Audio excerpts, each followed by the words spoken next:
In the heart of the Arctic National Wildlife Refuge, where temperatures drop to 60 below zero and the nearest neighbor is 200 miles away, lives the last man standing between civilization and the true Alaskan wilderness.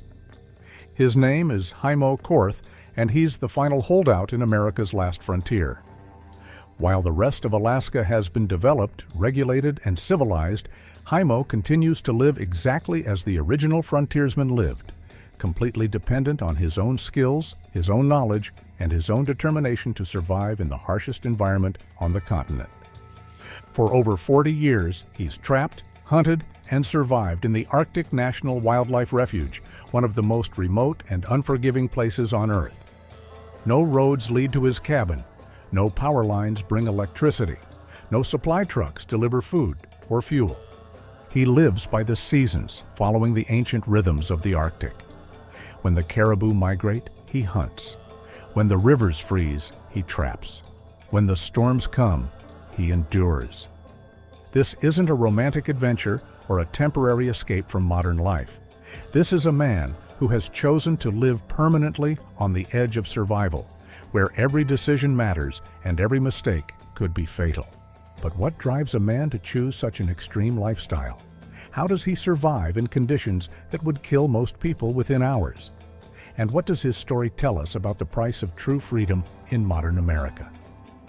Today, we're exploring the untold story of Heimo Korth, Alaska's last frontiersman, and perhaps the last American living the way our ancestors lived when survival was never guaranteed.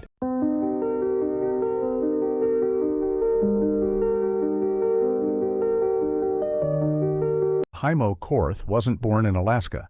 He came from Wisconsin, drawn north by the same restless spirit that had driven men to the frontier for centuries. But unlike the weekend adventurers and seasonal workers who come to Alaska for temporary thrills, Heimo came to stay. He came to live the way Americans had lived when the continent was still wild and untamed.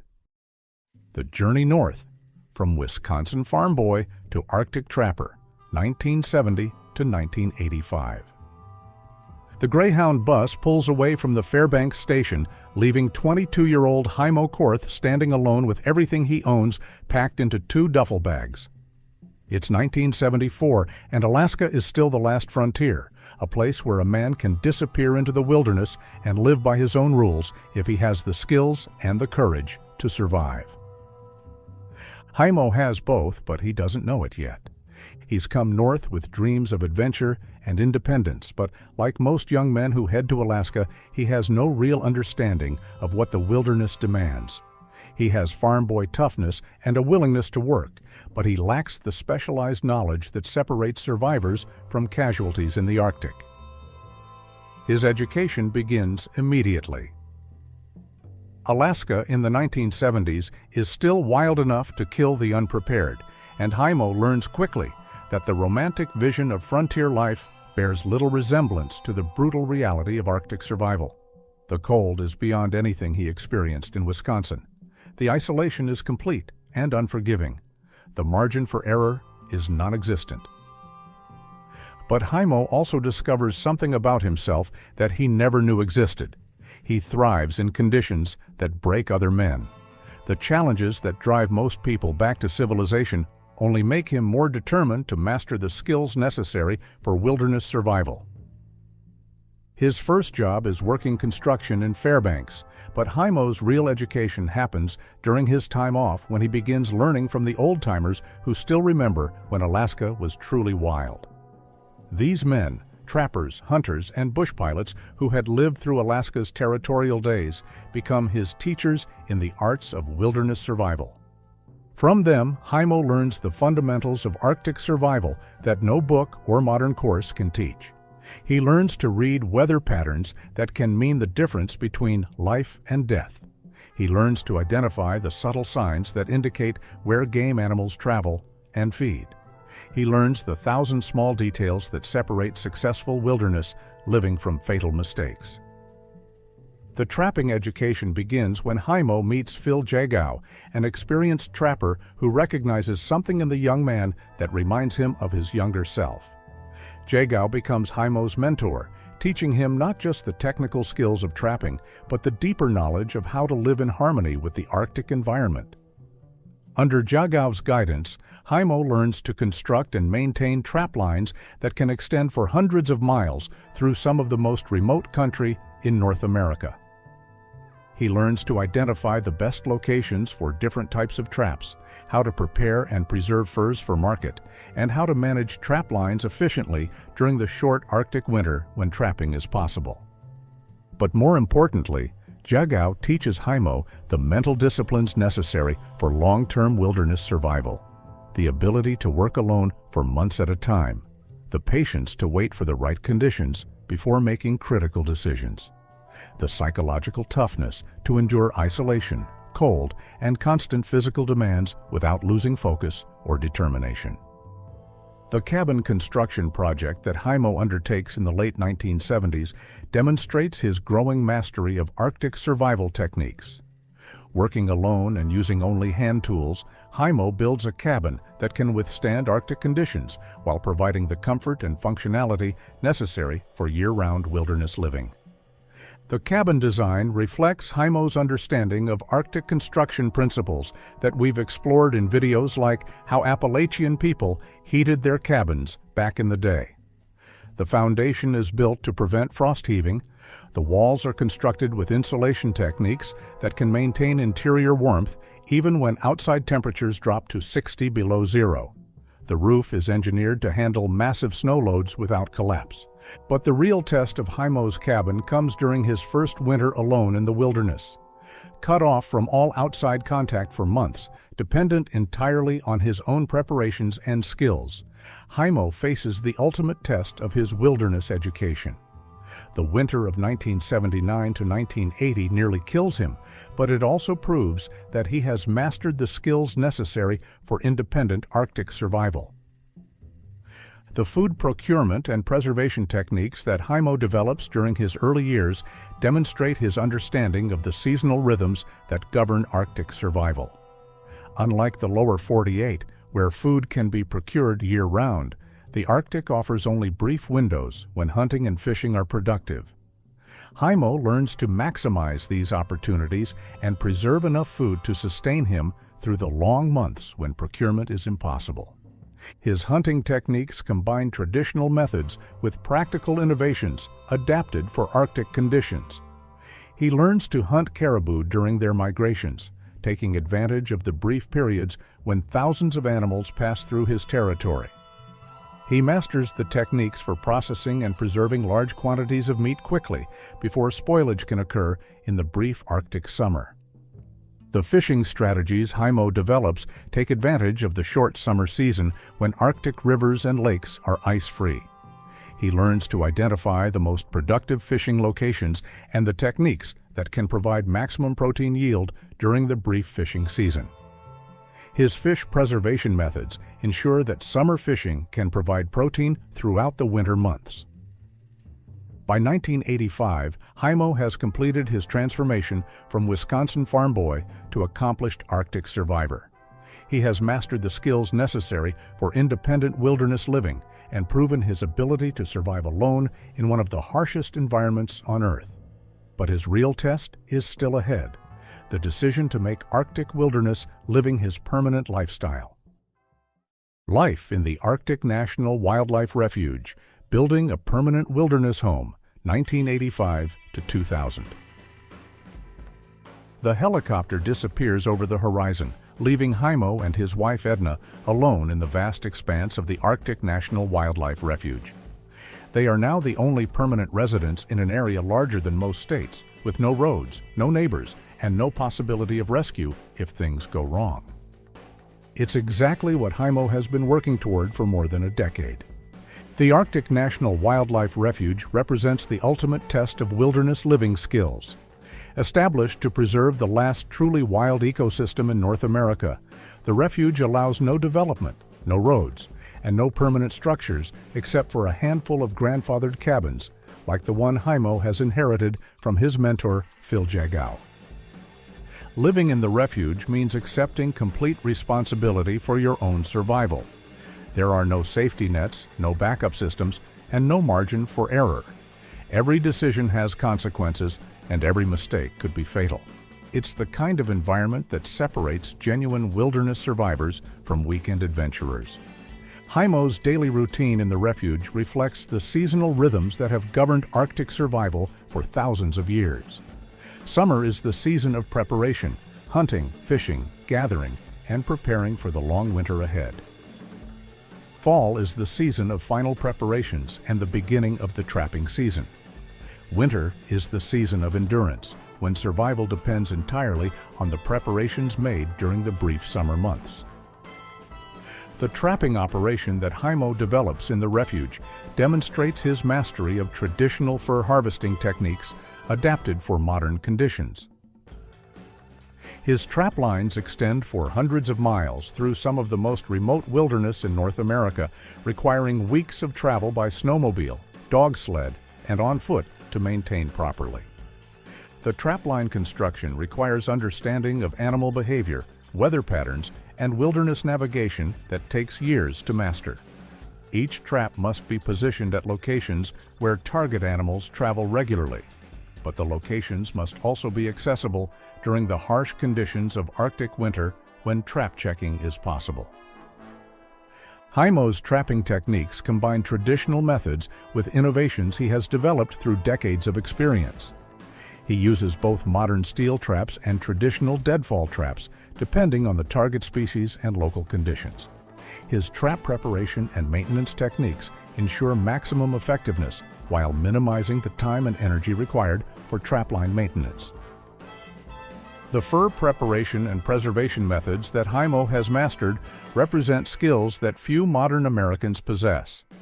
Each fur must be skinned, cleaned, and prepared according to specific techniques that maximize its market value while preventing spoilage during the months between harvest and sale.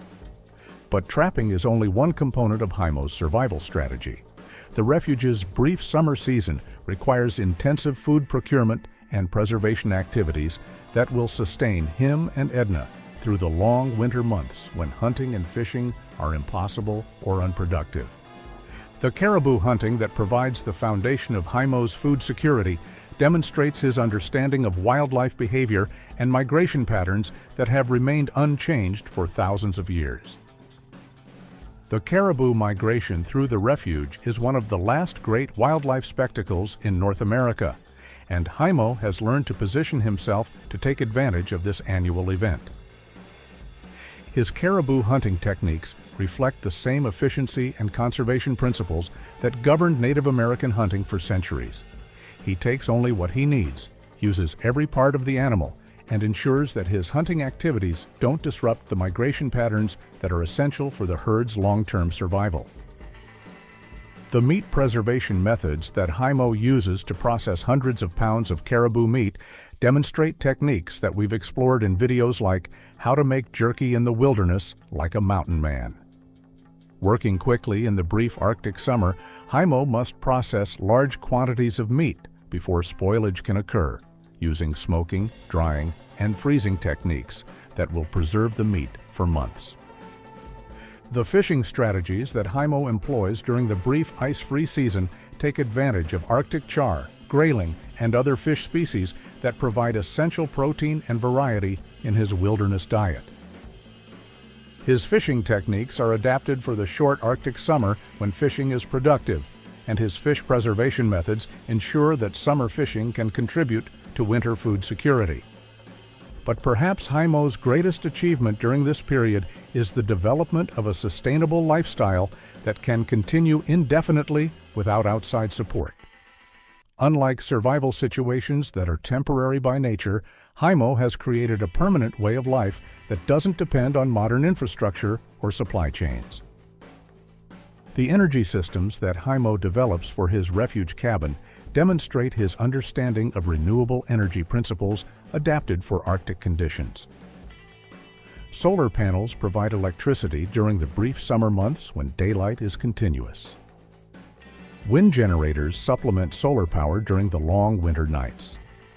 Wood heating provides warmth and cooking capability using renewable forest resources. The water procurement and treatment systems that Heimo creates ensure access to safe drinking water year-round, despite the challenges of Arctic conditions. Summer water comes from nearby streams and lakes. Winter water comes from melting snow and ice with purification techniques that ensure safety without requiring complex equipment or chemical additives. The waste management and sanitation systems that Heimo implements demonstrate his understanding of environmental responsibility in wilderness living. All waste must be managed in ways that don't contaminate water sources or attract dangerous wildlife while still maintaining the sanitary conditions necessary for long-term health.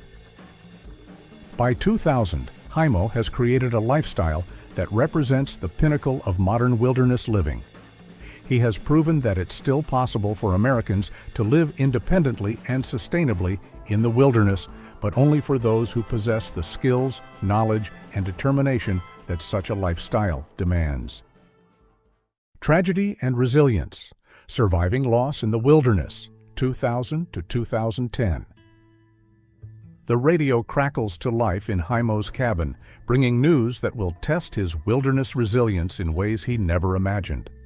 His daughter Colleen, just 18 years old, has been killed in a car accident in Fairbanks. The wilderness that has been his sanctuary for decades suddenly becomes a prison that separates him from his family during their greatest crisis. The tragedy forces Heimo to confront the hidden costs of his chosen lifestyle. Living in the wilderness means accepting isolation not just from the conveniences of modern life, but from the support systems that help people cope with life's inevitable tragedies. When crisis strikes, wilderness dwellers face their challenges alone. Heimo's response to the tragedy demonstrates the psychological resilience that wilderness living demands. Rather than abandoning his lifestyle, he uses the wilderness itself as a source of healing and strength. The daily demands of survival provide structure and purpose during a time when grief threatens to overwhelm him. The memorial that Heimo creates for Colleen in the wilderness reflects his understanding of how to find meaning and healing in the natural world. Rather than a traditional cemetery marker, he creates a living memorial that becomes part of the landscape he and Colleen both loved. The memorial serves as a reminder that the wilderness can provide spiritual sustenance as well as physical survival. But the tragedy also forces Heimo to reevaluate his priorities and consider the impact of his lifestyle choices on his family. Living in the wilderness means asking family members to accept the risks and isolation that such a lifestyle entails. The death of his daughter raises questions about whether those risks are justified.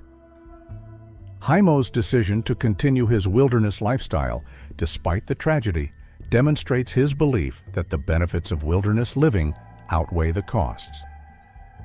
But he also makes changes that reflect his growing understanding of the importance of family connections and the need to balance wilderness independence with family responsibilities. The communication improvements that Heimo implements during this period reflect his recognition that complete isolation is no longer sustainable for his family's emotional well-being. Satellite phones and internet connections allow him to maintain contact with family members while still preserving the essential elements of his wilderness lifestyle. The transportation modifications that Heimo makes to his wilderness operations reflect his need to travel to civilization more frequently for family obligations while still maintaining his primary residence in the wilderness. Improved aircraft access and more reliable transportation equipment allow him to balance wilderness living with family responsibilities. But perhaps most importantly, the tragedy teaches Heimo about the importance of sharing his knowledge and experience with others who might benefit from understanding what wilderness living can offer. He begins to open his life to documentary filmmakers and writers who can help preserve and share the knowledge he has accumulated through decades of wilderness experience. The documentary projects that feature Heimo during this period provide unprecedented insight into the realities of modern wilderness living. Unlike the romanticized portrayals of wilderness life that dominate popular media, these documentaries show both the rewards and the costs of choosing to live independently in the wilderness. Heimo's willingness to share his story reflects his understanding that the knowledge and skills he has mastered represent a valuable resource that shouldn't be lost. As one of the last Americans living a truly independent wilderness lifestyle, he serves as a living link to the frontier traditions that shaped American character and culture. The teaching and mentoring activities that Heimo begins during this period demonstrate his commitment to preserving wilderness skills and knowledge for future generations. Through workshops, interviews, and informal teaching, he shares the practical knowledge that has allowed him to survive and thrive in the Arctic wilderness. But Heimo is also realistic about the challenges and limitations of wilderness living. He doesn't romanticize his lifestyle or encourage others to attempt wilderness living without understanding the skills, commitment, and sacrifices that such a lifestyle requires. His teaching emphasizes the importance of proper preparation and realistic expectations. The conservation advocacy that Heimo becomes involved in during this period reflects his understanding of the threats facing the wilderness areas that have been his home for decades. As development pressure increases and climate change affects Arctic ecosystems, Heimo becomes a voice for preserving the wild places that make his lifestyle possible. His conservation message is simple but powerful. Wilderness areas like the Arctic National Wildlife Refuge represent irreplaceable resources that provide benefits far beyond their economic value. They preserve ecosystems, wildlife populations, and ways of life that can't be recreated once they're lost. By 2010, Heimo has emerged from personal tragedy with a renewed sense of purpose and a deeper understanding of his role as one of America's last wilderness dwellers. His story becomes not just a personal adventure, but a testament to the human capacity for resilience and adaptation in the face of both natural and personal challenges. The Last Frontiersman, Legacy and the Future of Wilderness Living, 2010 to present. The morning sun rises over the Arctic National Wildlife Refuge, casting long shadows across a landscape that has remained unchanged for thousands of years. In his cabin, now in his 70s, Heimo Korth begins another day in the wilderness that has been his home for more than 4 decades. He is, by any measure, the last of his kind, the final American living the way the original frontiersman lived, completely dependent on his own skills and knowledge for survival in the wilderness. The modern world has changed dramatically during Heimo's decades in the wilderness, but his daily routine remains governed by the same natural rhythms that have sustained Arctic survival for millennia. He still rises with the sun, still plans his activities around weather and seasons, still depends on his own preparations and skills for everything from food to shelter to transportation. But Heimo is also aware that he represents the end of an era. The combination of skills, knowledge, and circumstances that made his lifestyle possible is unlikely to be repeated. The wilderness areas that provided the foundation for his independence are under increasing pressure from development, regulation, and climate change. The climate change impacts that Heimo has observed during his decades in the Arctic provide first-hand evidence of how environmental changes are affecting the ecosystems that support wilderness living.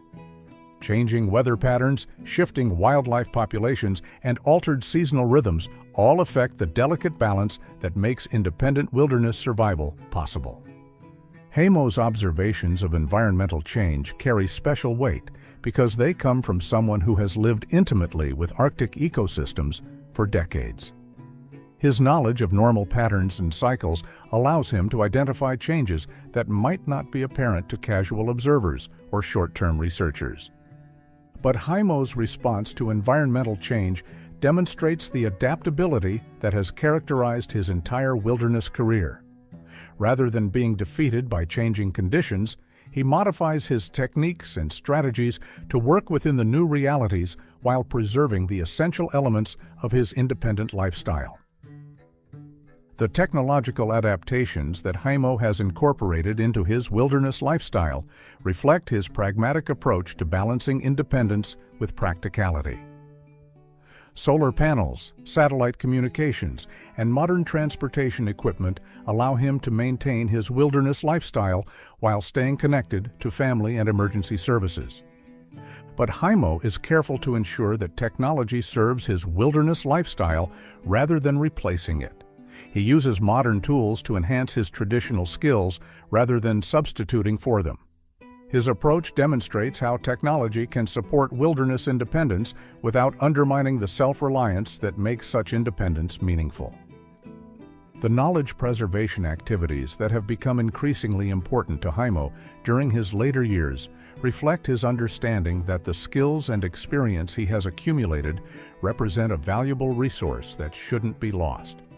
Through books, documentaries, and interviews, he shares the practical knowledge that has sustained him through decades of wilderness living. Heimo's teaching emphasizes the importance of understanding both the rewards and the costs of wilderness living. He doesn't romanticize his lifestyle or encourage others to attempt wilderness living without proper preparation and realistic expectations. His message is that wilderness independence is possible, but requires complete commitment and mastery of essential skills.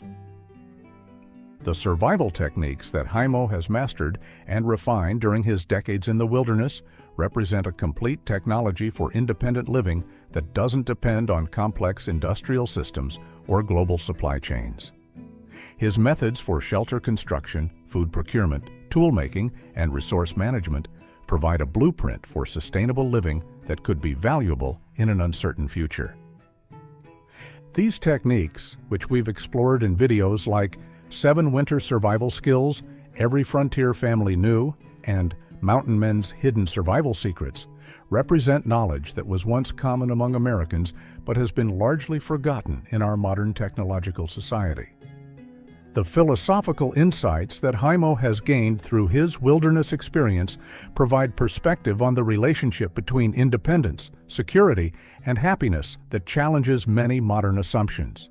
His lifestyle demonstrates that security doesn't necessarily come from wealth or technology, but from skills, knowledge, and the ability to provide for your own needs.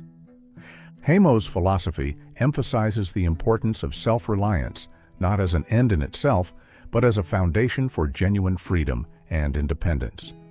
When you can provide for your own basic needs, you're not dependent on systems or institutions that might fail or be used to control your choices. But Heimo also understands the costs and limitations of extreme independence.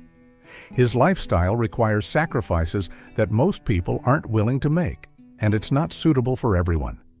His message is that people should understand the trade-offs involved in different lifestyle choices and make informed decisions about how much independence they're willing to work for. The legacy questions that Heimo faces as he enters his 70s center on what will happen to the knowledge and lifestyle he represents when he's no longer able to maintain his wilderness home. The skills and experience he has accumulated over decades of wilderness living represent a valuable resource, but they're also highly personal and difficult to transfer to others. Heimo's approach to legacy focuses on preserving and sharing knowledge rather than expecting others to replicate his exact lifestyle. He recognizes that few people have the combination of skills, circumstances, and commitment necessary for his level of wilderness independence. But he believes that many people could benefit from understanding the principles and techniques that make such independence possible. The future of wilderness living, as Heimo sees it, will likely involve less extreme forms of independence that incorporate modern technology and maintain stronger connections to civilization while still preserving the essential elements of self-reliance and connection to the natural world. "I never set out to be the last frontiersman," Heimo reflects. "I just wanted to live free and independent in the wilderness. But if my story can help people understand what's possible when you're willing to work for real independence, then maybe it's been worth it." Heimo Korth's story represents more than just an individual adventure. It's a testament to the human capacity for adaptation, resilience, and independence in the face of challenges that would defeat most people.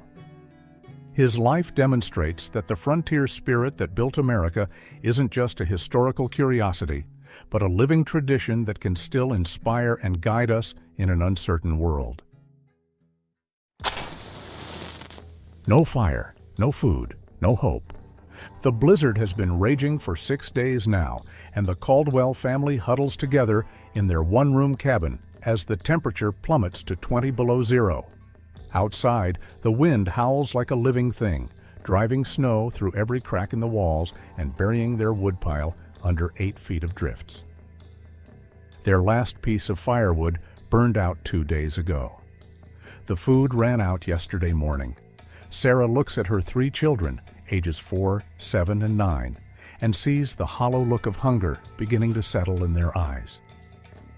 This is the moment when most frontier families died, when the normal systems of survival failed completely, when death seemed inevitable. But Thomas doesn't panic.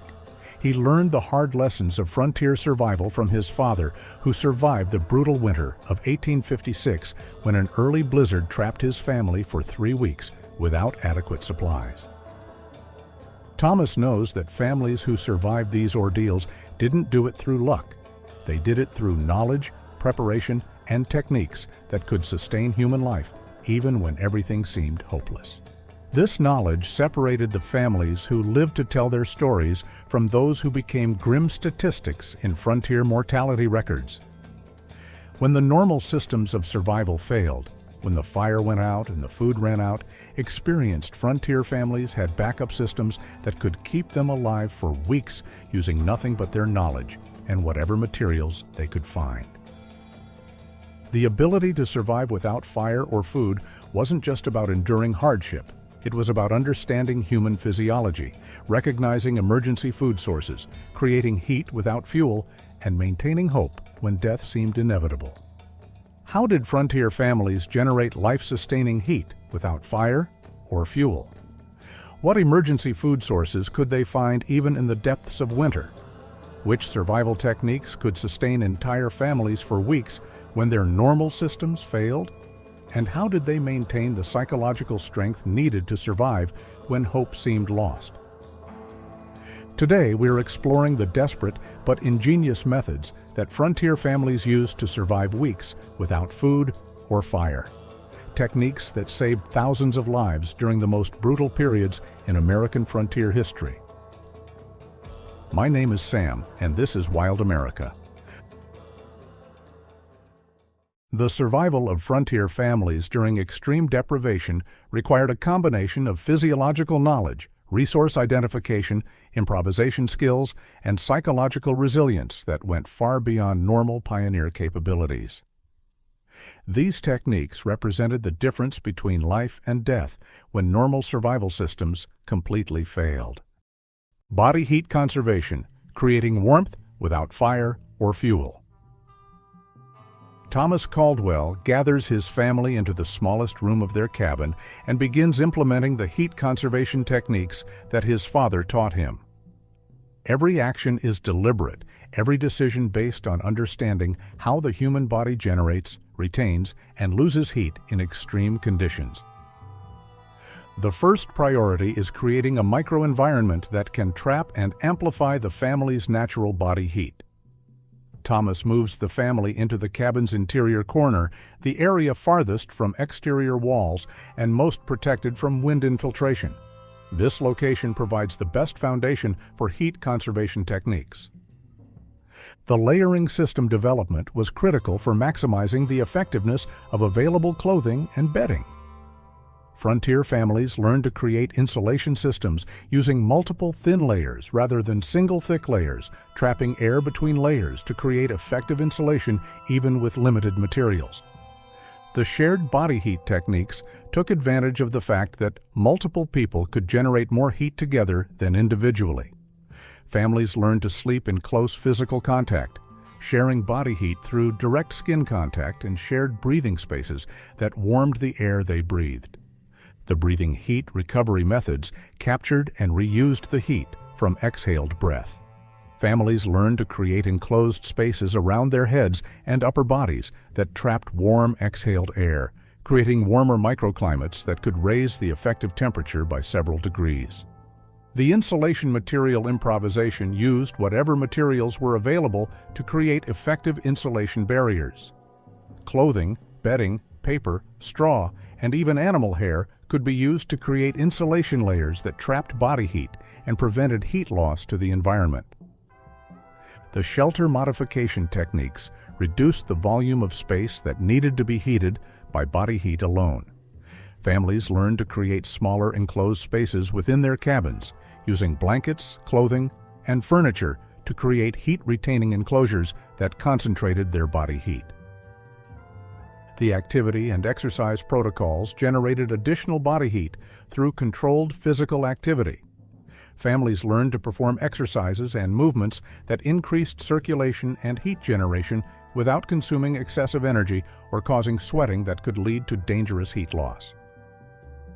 The circulation maintenance techniques prevented frostbite and hypothermia by keeping blood flowing to extremities.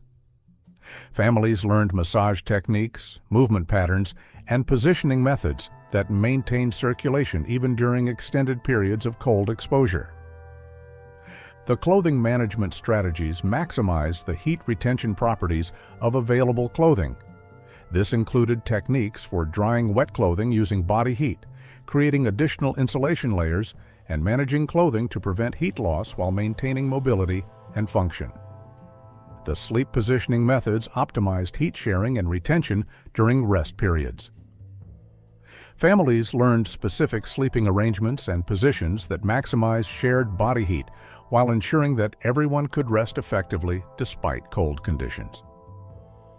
The psychological heat techniques used mental strategies to help family members cope with cold and maintain the will to survive. Understanding that much of cold tolerance was psychological, experienced families used storytelling, singing, and other mental activities to distract from discomfort and maintain morale. The emergency warming protocols provided techniques for rewarming family members who showed signs of hypothermia or frostbite. These techniques used shared body heat and specific warming methods that could reverse dangerous cooling without access to external heat sources. The duration management strategies helped families pace their heat conservation efforts over extended periods. Understanding that these techniques required energy and attention, families learned to manage their efforts to maintain effectiveness over days or weeks of cold exposure. By 1860, frontier families had developed sophisticated heat conservation techniques that could sustain life even during extended periods without fire or fuel. These methods represented a deep understanding of human physiology and heat transfer principles that could mean the difference between survival and death during extreme weather events. Emergency food procurement, finding sustenance. When stores are empty. With the immediate heat crisis managed, Thomas turns his attention to the equally critical problem of finding food for his family. The normal food stores are exhausted, but he knows that even in the depths of winter, emergency food sources exist for those who know where to look and how to prepare them safely. Emergency food procurement during frontier crises required understanding which materials could provide essential nutrition, how to prepare potentially dangerous food safely, and how to maximize the nutritional value of minimal food sources. These techniques could sustain families for weeks when normal food supplies were exhausted. The bark and cambium harvesting techniques provided carbohydrates and some nutrients from tree bark. Certain trees, particularly birch, aspen, and pine, had inner bark layers that could be processed into edible material. The key was knowing which trees were safe, how to harvest the bark without killing the tree, and how to prepare it for consumption.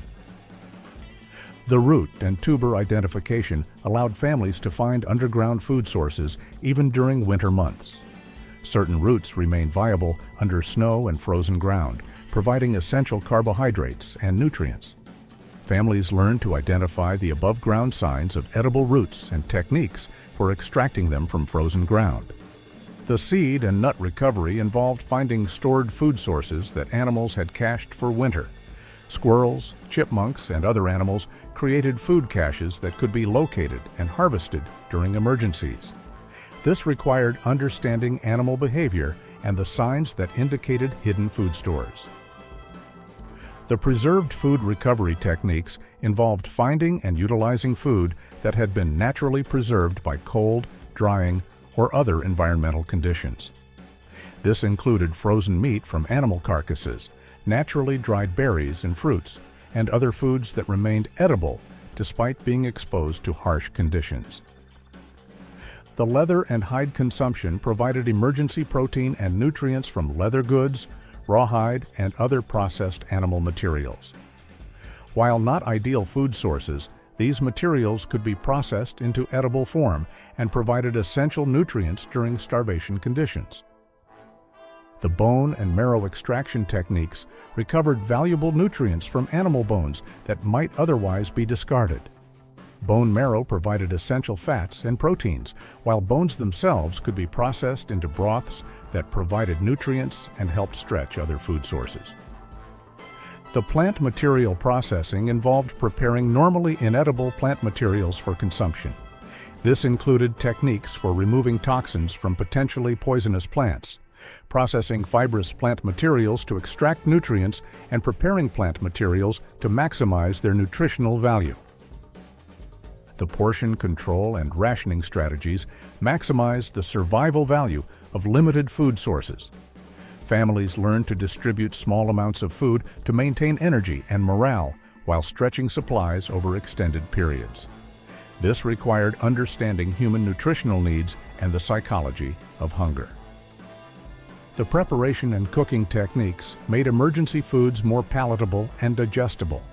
Even without fire, families could use body heat, solar heating, and other methods to warm and prepare foods. Proper preparation also helped remove toxins and improve the nutritional availability of emergency foods. The water procurement methods ensured adequate hydration even when normal water sources were frozen or inaccessible. This included techniques for melting snow and ice using body heat, finding liquid water sources during winter, and purifying questionable water sources without fire. The digestive management techniques helped families adapt to unusual foods and limited quantities without causing digestive problems that could be dangerous during survival situations.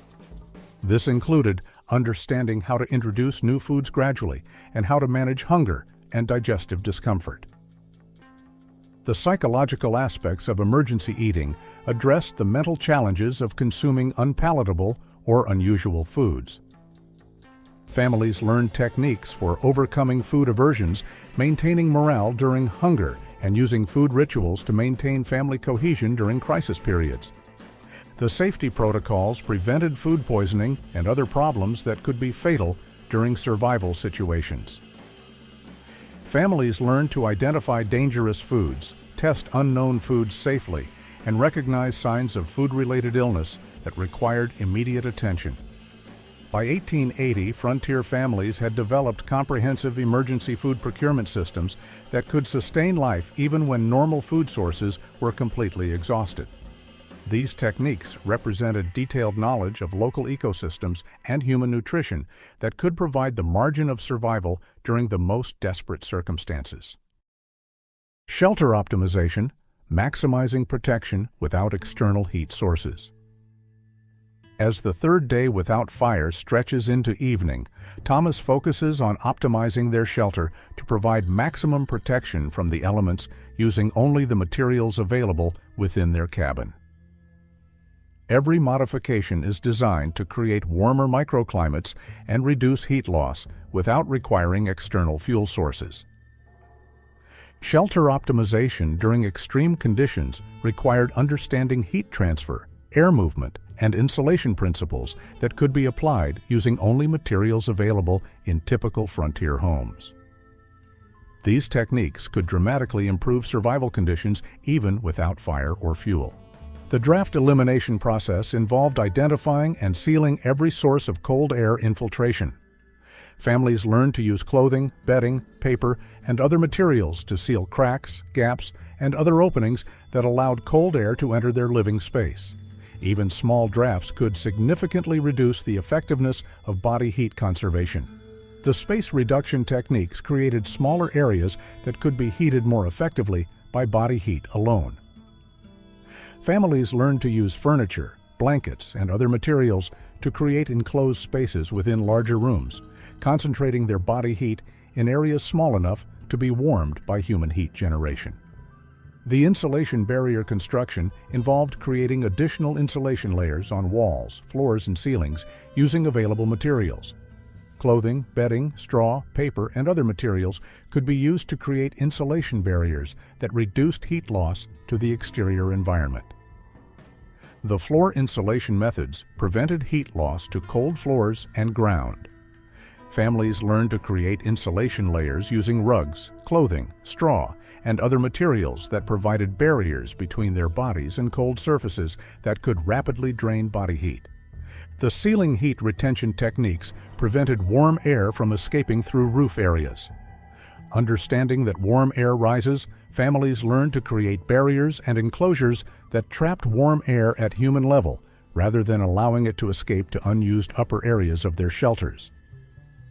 The wind barrier creation protected living areas from wind-driven cold air infiltration. Families learned to position furniture, hang blankets, and create other barriers that deflected cold air currents and created calm air zones where body heat could be more effective. The moisture management techniques prevented condensation and humidity problems that could reduce insulation effectiveness and create dangerous conditions. Families learned to manage breathing moisture, prevent ice formation, and maintain dry conditions that preserve the effectiveness of insulation materials. The ventilation balance maintained adequate air quality while minimizing heat loss. Families learned to provide just enough ventilation to prevent carbon dioxide buildup and maintain breathable air while minimizing the loss of warm air to the exterior environment. The furniture arrangement optimization created more effective heat retention and living arrangements. Families learned to position beds, chairs, and other furniture to create heat-retaining enclosures, block cold air currents, and maximize the effectiveness of shared body heat. The bedding and clothing management maximized the insulation value of available textiles. This included techniques for layering bedding, sharing blankets effectively, and using clothing as additional insulation material while maintaining enough clothing for daily wear. The emergency heating techniques used non-fuel heat sources to provide additional warmth. This included using heated stones that had absorbed solar heat during the day, creating heat through friction, and using chemical heat sources like lime or other materials that generated heat through chemical reactions. The psychological comfort measures maintained morale and hope during extended shelter confinement. Families learned to create comfortable and organized living spaces that supported mental health and family cohesion during extended periods of confinement in small spaces. The health and hygiene maintenance ensured that families remained healthy during extended shelter periods. This included techniques for maintaining cleanliness, managing waste, and preventing illness that could be dangerous when medical help was not available. By 1890, frontier families had developed sophisticated shelter optimization techniques that could create livable conditions even during extended periods without external heat sources. These methods represented a deep understanding of building science and human comfort that could sustain families through the most severe weather conditions. Psychological survival, maintaining hope and family cohesion during crisis. On the seventh day without fire or adequate food, Thomas recognizes that the greatest threat to his family's survival may not be cold or hunger, but despair. He has seen families with adequate physical resources die because they lost the will to fight, while others survived impossible odds through sheer determination and mutual support. Psychological survival during extreme hardship required understanding human psychology, family dynamics, and leadership techniques that could maintain morale and cooperation when physical conditions seemed hopeless. These skills were often the deciding factor between families that survived and those that didn't. The leadership establishment created clear authority and decision-making structures that prevented panic and confusion during crisis situations. Families learned that survival required strong leadership that could make difficult decisions, maintain discipline, and provide direction when circumstances were chaotic and frightening. The routine maintenance preserved normal family structures and activities even during extreme conditions. Families learned to maintain regular schedules, continue educational activities for children, and preserve normal social interactions that provided psychological stability during crisis periods. The hope preservation techniques maintained optimism and future orientation even when conditions seemed hopeless. Families learned to focus on positive outcomes, plan for survival and recovery, and maintain belief in their ability to overcome current challenges through persistence and effort. The fear management strategies helped family members cope with terror and anxiety that could paralyze decision-making and action. Families learned techniques for acknowledging fear while preventing it from overwhelming rational thought and effective action during survival situations. The conflict resolution methods prevented family disputes and tensions from undermining survival efforts. Families learned to manage disagreements, maintain cooperation, and resolve conflicts quickly before they could damage family cohesion during critical periods. The storytelling and distraction techniques provided mental escape and entertainment that helped family members cope with discomfort and boredom during extended confinement. Families learned to use stories, songs, games, and other activities to maintain morale and provide psychological relief from survival stress. The goal-setting and planning activities gave family members concrete objectives and future orientation that maintained motivation and hope. Families learned to set achievable short-term goals and plan for long-term recovery that provided purpose and direction during survival ordeals. The mutual support systems ensured that all family members received emotional support and encouragement during difficult periods. Families learned to recognize signs of despair and depression and to provide the emotional support needed to maintain everyone's will to survive. The spiritual and religious practices provided comfort and meaning during extreme hardship. Many families found that prayer, religious rituals, and spiritual beliefs provided strength and hope that sustained them through conditions that seemed beyond human endurance. The communication techniques maintained open dialogue and emotional connection between family members. Families learned to encourage expression of fears and concerns while maintaining positive communication that supported rather than undermined survival efforts. The celebration and gratitude practices found positive elements even in desperate situations. Families learned to celebrate small victories, express gratitude for what they had, and find moments of joy and connection even during the most difficult circumstances. The memory and legacy preservation helped families maintain connection to their past and future, even when the present seemed overwhelming. Families learned to share family history, discuss future plans, and maintain connection to their identity and values during crisis periods. The recovery planning activities prepared families for the transition back to normal life after survival ordeals. Families learned to plan for recovery, discuss lessons learned, and prepare for the psychological adjustment required when crisis conditions ended. "The body can endure what the mind cannot accept," wrote frontier survivor Martha Henderson in 1887. We learned that survival was not just about staying warm and finding food, it was about keeping our family together in spirit when everything else was falling apart. The families that survived were not necessarily the strongest or the best prepared, but the ones who refused to give up on each other. The techniques we've explored in videos like How Frontier Families Survived the Coldest Nights in the Wilderness and 7 Winter Survival Skills Every Frontier Family Knew demonstrate that the knowledge and skills developed by frontier families represent a complete system for surviving extreme hardship that goes far beyond physical techniques to include the psychological and social elements essential for human survival. The survival capabilities developed by frontier families prove that with knowledge, determination, and mutual support, families can survive conditions that seem impossible to endure.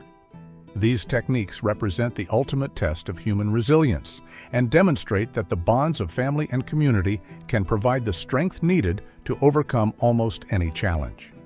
The legacy of frontier family survival extends far beyond its historical importance.